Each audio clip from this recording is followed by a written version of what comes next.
Well, good morning, Vincent. I am making this video. I'm not very techy, so bear with me.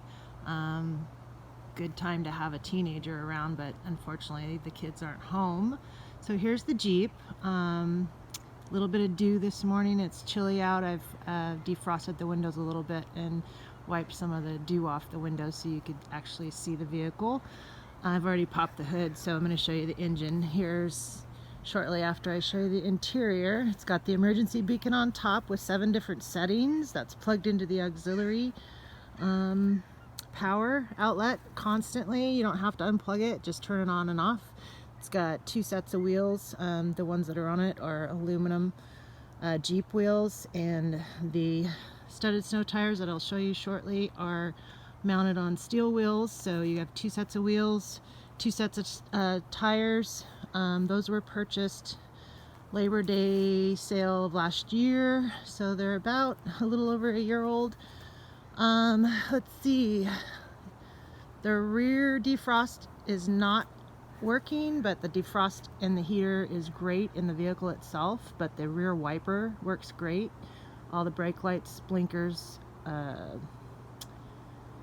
flashers, they all function perfectly. Here you have a hatch that has the hydraulic little lifter deals that we did replace. It's got a brand new spare tire in it, and it's about the same. It's the same size as the snow tires, but it's 1 size shorter than the tires that are on it. So we don't recommend that you run the spare on it with the longevity of the 4-wheel drive. So here's the back where all the parcels are put.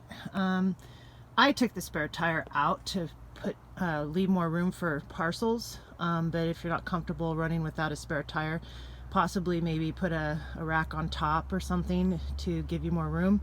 Here in Salem, our routes are pretty big, and especially during Christmas we have a lot of parcels, so you might want to take it out. I've only had to use it once, where I actually got a huge screw in my tire from a new construction zone, and had to have my boyfriend bring me the spare tire because I didn't have it on board. So this is the rear. And take you over here and open up the passenger door, or the rear passenger door anyway. There is a small stain. Amazon box leaked, but I can definitely steam clean that out of the seat. There's no tears or rips. I try to keep my vehicle immaculate as much as possible.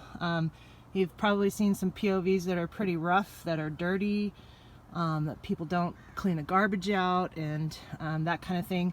I was pretty meticulous with this one. Always took my garbage out on a daily basis and kept it as clean as possible when I had time to wash it. I'll show you how this flips up. If you're familiar with Jeeps, you know that the back seat will flip up and this one will fold down. You've got your jack.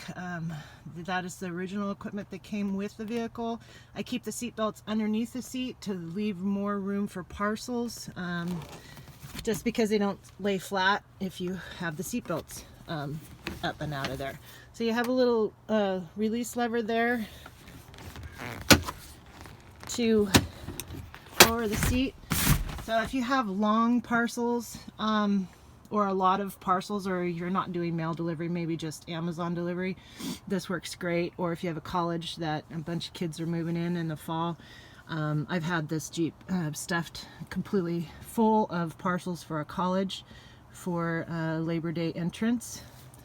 Anyway, so that is the rear, and that just folds back up and locks into place, and that folds back down. Now on the floor, I use the floor space for, when I deliver mail, I use the floor space for parcels.